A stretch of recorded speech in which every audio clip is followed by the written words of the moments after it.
Hi Stampers, I'm Meg from LovenStamps, and I'm excited to share an Under My Umbrella project with you that features the Under My Umbrella and then some of the non-umbrella-y images from that set. So here's our card. It's a designer series paper card base, a DSP card base. So the designer series paper is the card itself. I have some really important tips on making that work for you. And then on the front, you can see I didn't use the cute boots and I didn't use the umbrellas. I've used just the flowers to make this really pretty flower border, and then a circle punch greeting and my favorite ribbon trick right now. So why don't you grab some supplies? Oh, you want to see the other card? I have another one that actually features this items from the Ornate Garden Suite, and it features this thank you set, which is really pretty. It's called Ornate Thanks, and there are amazing die cuts on this card, which are from the Ornate Borders set of dies that coordinate. So again, a really pretty card and great way to use these supplies. So let me get going here and I will give you some directions and tips for putting these cards together. Okay, so first thing, we have our designer series paper. This is really easy. It's cut to 4 inches wide by 12 inches long. And the reason I do that is because I want to make sure that I can get three cards out of a single piece of designer series paper. So that's just an easy way to cut it. All right, and then what I'm gonna do is I'm gonna take my trimmer here and line this up to 5.5 inches, so that's standard card size.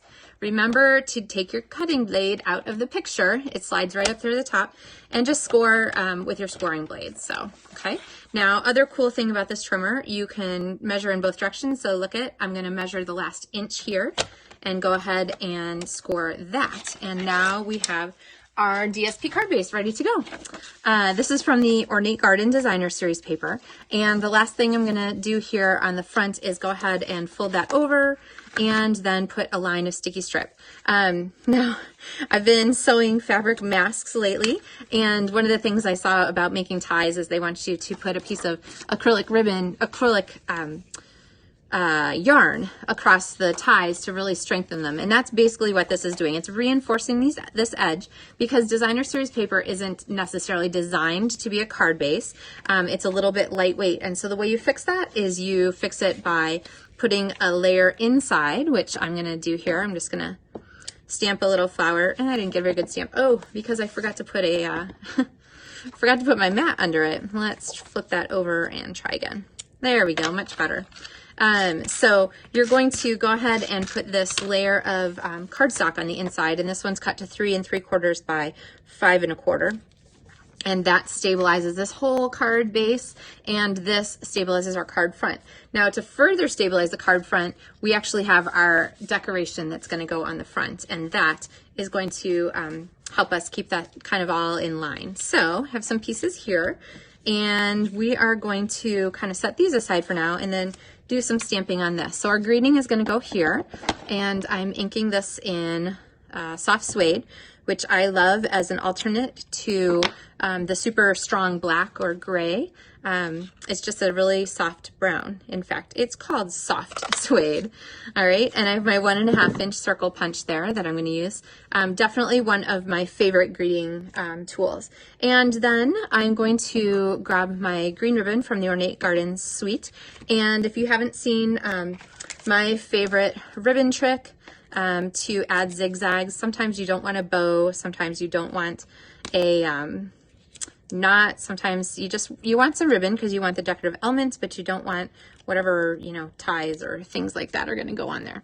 So I'm going to put this across the back, and then I'm going to go ahead and take my ribbon and line it up behind, and I'm just going to zigzag it across from the back so that it lines up, and I'm pressing it, see, into those Stampin' Dimensionals, and then when I get to the end, I'm going to cut it. So nice thing about that is that you don't have to fret about how long the ribbon is either. You just cut it off the roll. Okay, and then I'm going to, sometimes I put more adhesive over the back. This one actually looks pretty good. So I'm going to peel that, and then this I will use to go ahead and stick on our card. But I guess I got ahead of myself, because what I need to do first is make our flower border. So I'm going to take, I have 3 of the 4 flowers out here, and I'm going to go large flower set, small flower set, different large flower set, small flower again. Let's see, I think I like to turn them just a little bit as I go.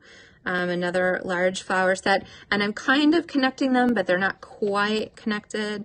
And then we'll do one more of the sort of larger flowers. Okay, so kind of size that on your card. It's a little longer. I think I'm actually going to cut it here and go ahead and I'm going to remind myself of that. So I'm just going to go ahead and trim it there. All right.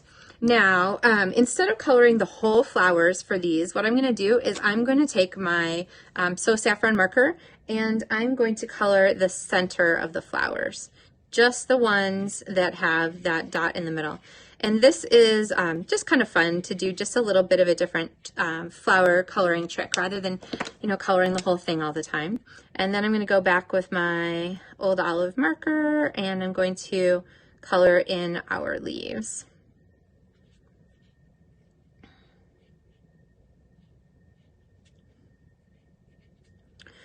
Stampin' Blends are really one of my very favorite coloring tools. They are so slick and they blend so well. So this project doesn't really feature their blending quite as much, but several of the other projects in this same series, I've really talked a lot about blending. So you'll want to check those out if you're not familiar with Stampin' Blends. All right, and then I'm going to go back with my scissors and I'm going to make my own little flower border. And I kind of got the idea for this because I was also playing with the Ornate Garden border dies, which I am in love with. They're maybe not available right now to ship, but you could place your order and then wait until they are back in stock to get them. Or if they're not available to order, you might need to wait a little bit for them to be back in stock before you can order them, depending on when you're watching the video and how supplies work. But I would encourage you to take a look at those dies because they are absolutely beautiful and there's so many cool techniques you can do with them. I have a companion card for each of my Under My Umbrella cards, and if you check out my blog or my video, you can see for each of my cards this month, I've got a companion Ornate Garden set. There'll be lots of time to get those because Ornate Garden will be in the new catalog. So speaking of new catalogs, if you are one of my customers who's received a note from me about catalogs, then you'll know that your catalog will be coming in the mail to you when they're available. So if you haven't gotten one of those notes yet and you want to check, you can drop me an email or you can request a catalog on my catalog page on my website. Okay, so I'm going to go ahead and pop my pieces on here. Got some dimensionals, and let's get back to our card base. So I'm going to actually attach my piece here fold down on my paper. Okay, so I've got adhesive right there, and it's going to go flat on my card front. And then these fun flower borders that I've just put together are going to go here on top. Okay, so we've got our flower border, and you see how those flowers complement each other so well between this umbrella set and the others. So I'm going to add our greeting, and there we have our card. So here is the Under My Umbrella version. Here is the Ornate, very ornate with all these layered die cut flowers and border edges and so forth, the Ornate Garden version. So lots of different ideas here for putting these cards together. And I hope that you will join me in using your designer series paper. If you love that paper and you love both sides of it, DSPCardBase is the way to go. If you're looking for more DSP card ideas, DSPCardBase ideas, you can visit my website at LovenStamps.com, check my blog, my art gallery, or check my YouTube channel because there's a whole bunch on there too. So anyway, thank you so much for watching. Thank you very much for supporting small businesses during this time. And if I can help you with anything, please drop me a line, and I look forward to sharing more projects with you soon. Happy stamping!